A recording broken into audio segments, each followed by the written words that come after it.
High বন্ধুরা, আজকে অনেক মজার একটি গল্প নিয়ে হাজির হয়েছি। গল্পটি যদি তোমরা শোনো তাহলে তোমাদের পানি বের হয়ে যাবে। আমার পেটের ছেলে আমাকে ঘুরতে নিয়ে গিয়ে কিভাবে আমাকে মজা দিল সেই গল্পটি আজকে তোমাদেরকে শোনাবো।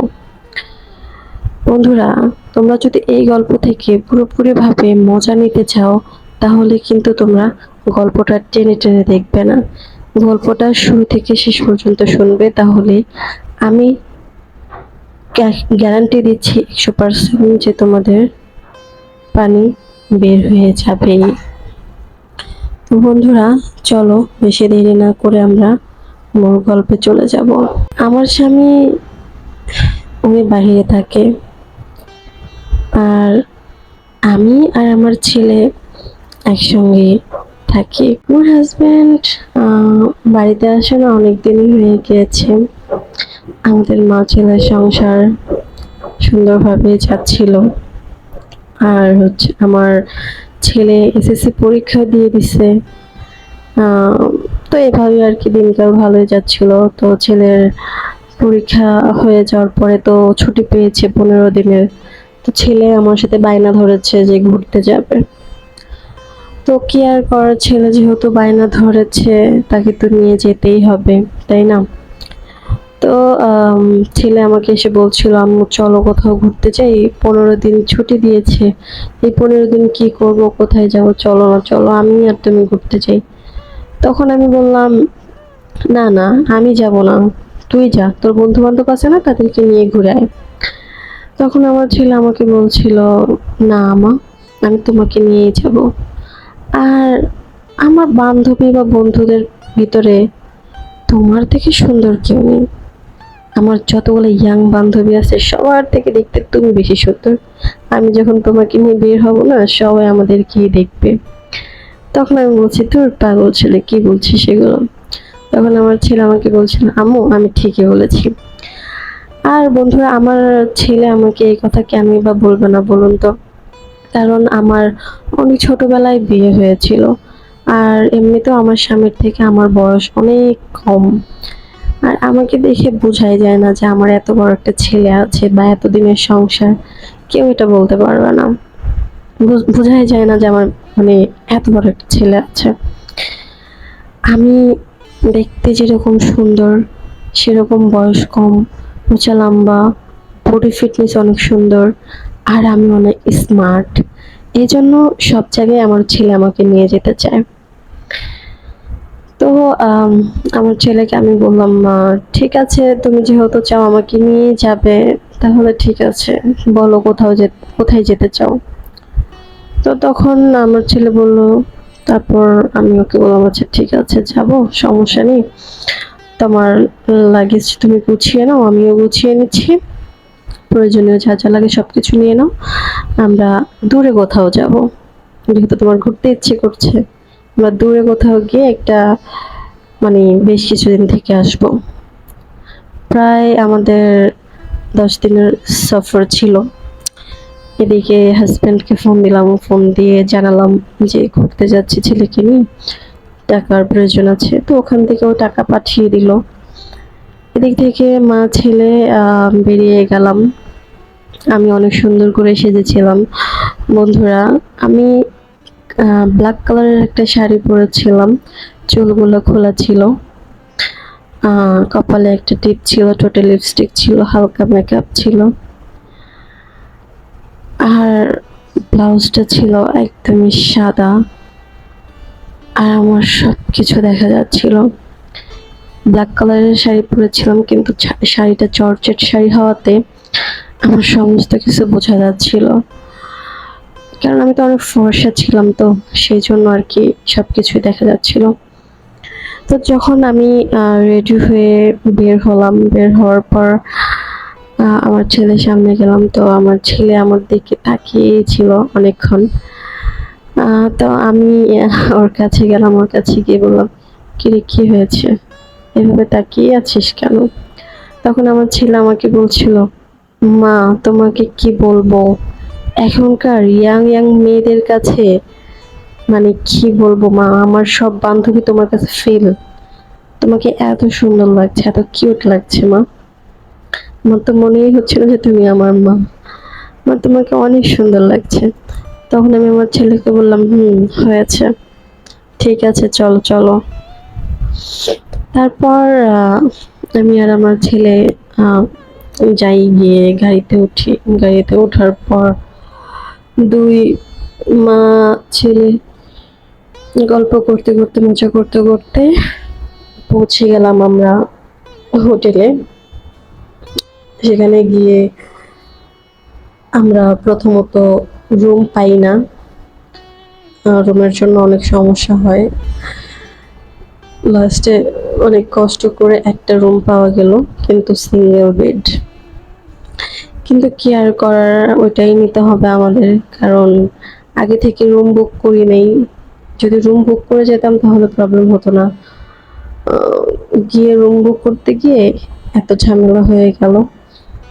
তো ফাইনালি সেই রুমটাই আমাদেরকে নিতে হলো, সিঙ্গেল বেড, কিছু করার নেই। তো রুমে চলে গেলাম। রুমে চলে যাওয়ার পর ব্যাগ রেখে আমি ফ্রেশ হলাম, আমার ছেলে ফ্রেশ হলো। আমি যখন ফ্রেশ হয়ে বের হলাম, বের হওয়ার পর আমার ছেলে শুধু আমার দিকে তাকিয়েছিল অপলক দৃষ্টিতে। আমি এটা বুঝতে পারতাম যে আমার ছেলে আমাকে খুবই পছন্দ করে। আহ, সেই জন্য আমার দিকে সবসময় তাকিয়ে থাকতো। তো যাই হোক, পরে ফ্রেশ হয়ে মা ছেলে বিছানার উপর বসলাম। তারপরে আহ, হোটেলের স্টাফ এসে খাবার দিয়ে গেল। আমি আর আমার ছেলে খাওয়া দাওয়া করে পরে ছেলে আমাকে বলছিল যে আম্মু চলো একটু বাইরে থেকে ঘুরে আসি। তো তারপর বাইরে চলে যাই। বাইরে গিয়ে মা ছেলে অনেক ঘোরাঘুরি করি। একটা দোকানে যাওয়ার পর আমার ছেলে আমাকে কিছু কেনাকাটা করে দেয়। আমার ছেলে আমার জন্য একটা, কি বলে, কানের দুল, সেটা কিনে আমার কানের সাথে এভাবে ধরে আমার মুখের দিকে তাকিয়ে বলে, মা, এটা তো তোমাকে খুবই স্যুট করছে, এটা তোমার জন্য, এটা তুমি নিয়ে নাও। তখন আমি বললাম, বাহ, আমার ছেলে আমাকে গিফট করছে কানের দুল। আমার ছেলে তো বড় হয়ে গিয়েছে। তখন আমার ছেলে আমাকে বলল, মা, আমি তো অনেক আগেই বড় হয়ে গিয়েছি, তুমি বুঝতেছো না তাই? তখন আমি বললাম, হ্যাঁ, আমার ছেলে তো অনেক বড় হয়ে গিয়েছে, এতদিন বুঝি নাই, আজকে বুঝলাম। তো তারপর আমার ছেলে আমাকে আরো কিছু কেনাকাটা করে দেয়, যেমন হাতের চুড়ি, গলার মালা, পায়েল, অনেক কিছুই কিনলাম। কেনার পর আরো কিছুক্ষণ আমরা ঘুরলাম। ঘুরে একটা রেস্টুরেন্টে ঢুকলাম। ঢুকে মা ছেলে খেলাম। আমার জন্য বিরিয়ানি অর্ডার করলো, আর ও খেলো হচ্ছে পিৎজা খেলো। খেয়ে তারপর দুজনে বের হলাম। বের হয়ে আমরা আবার হোটেলে চলে আসি। হোটেলে এসে তারপর হাত মুখ ধুয়ে বিছানায় চলে যাই। ততক্ষণে রাত হয়ে গিয়েছিল। তো ছোট্ট একটা বেড, বুঝতে পারছিলাম না যে কিভাবে আমরা এখানে ঘুমাবো। তো অনেক কষ্ট করে আর কি আমি আর আমার ছেলে শুয়ে পড়ি। শোয়ার পরে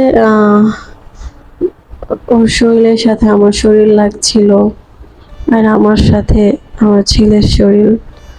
বন্ধুরা, কেমন কেমন যেন একটা অনুভূতি হচ্ছিল, বুঝতেই তো পারছো। স্বামী থাকে বিদেশ, কতদিন হয়ে গেছে কারো স্পর্শ পাই না। অনেকদিন পর কারো স্পর্শ পাচ্ছি, আমারও ভিতরে কেমন যেন করছিল। ও যে আমার ছেলে, এই জিনিসটা মাথাতেই ছিল না। তখন শুধু মনে হচ্ছিল যে আরো কাছে চাই, আরো কাছে পেতে চাই, এরকমটা মনে হচ্ছিল বন্ধুরা। এক পর্যায়ে আমার ছেলেও আস্তে আস্তে আমার কাছে আসতে শুরু করে দেয়, কারণ ওরও তো বয়স হয়েছে, ও তো ছোট নেই। আর ও তো আমাকে আগে থেকে অনেক বেশি পছন্দ করে। তো আস্তে আস্তে আমার ছেলে আমার কাছে চলে আসে, আস্তে আস্তে আমি ওর কাছে চলে যাই বন্ধুরা। তারপর এক পর্যায়ে আমার ছেলে আমাকে আদর করতে শুরু করে দেয়। বন্ধুরা, আমার ছেলে এমনভাবে আমাকে আদর করতে শুরু করে বন্ধুরা, যেটা আমার কল্পনার বাহিরে ছিল। আমি বুঝতেই পারিনি কখনো আমার ছেলে যে এত বড় হয়ে গিয়েছে, এত বড় হয়ে গিয়েছে, বুঝতেই পারিনি। তো তারপর আস্তে আস্তে তার আদরের মাত্রা আরো বেড়ে যায়, আর বিভিন্ন রকম ভাবে আমার ছেলে আমাকে আদর করতে থাকে। আমি শুধু মনে মনে ভাবছিলাম, আমার ছেলে এত সুন্দরভাবে আদর করতে পারে, কত বড় হয়ে গিয়েছে আমার ছেলে। বন্ধুরা, সেদিন রাতে আমার ছেলে আমাকে এত সুখ দেয়, এত শান্তি দেয়, আর আমার এত ভালো লেগেছিল বন্ধুরা, কি বলবো। তো সেই রাত, সারা রাত আমার ছেলে আমাকে আদর করে, ভালোবাসা দেয়। এভাবে সেদিন রাত কেটে যায়। তারপর ওখানে আমরা যে কয়দিন থাকি, সে কয়দিনই আমার ছেলে আমাকে অনেক আদর করে, অনেক ভালোবাসে। আর আমাকে সবসময় একটা কথাই বলতো, মা, আমি তোমাকে আগে থেকে অনেক বেশি পছন্দ করি, কিন্তু কখনো বলতে পারিনি। আজকে তোমাকে কাছে পেয়েছি, তাই কথাগুলো বললাম। আমি সারা জীবন তোমাকে এভাবে আগলে রাখবো, সারা জীবন আমি তোমাকে এভাবে ভালোবাসবো। আমিও বললাম, হ্যাঁ, সারা জীবন আমিও তোকে এভাবে ভালোবাসবো, এভাবেই তোর পাশে থাকবো সবসময়। তো এভাবে আমাদের 10 দিনের সফর সেখানে শেষ হয়ে যায়। তারপর আমরা বাড়িতে চলে আসি। তো তারপর থেকে মা ছেলের সংসার এভাবেই চলছিল। বন্ধুরা, গল্পটি এখানে শেষ হলো। গল্পটি কেমন লেগেছে অবশ্যই অবশ্যই কমেন্ট করে জানিয়ে দিবে। আর তোমরা আসলে কি ধরনের গল্প শুনতে চাও সেটাও জানিয়ে দিবে, তাহলে তোমাদেরকে আমি ঠিক সেই ধরনেরই গল্প দিব। আর হ্যাঁ, তোমাদের কারো লাইফে যদি এরকম কোনো ঘটনা ঘটে থাকে অবশ্যই সেটা আমাকে কমেন্টের মাধ্যমে জানিয়ে দিবে, অথবা ইমেলের মাধ্যমে পাঠিয়ে দিবে। তো বন্ধুরা, ভালো থেকো, টাটা।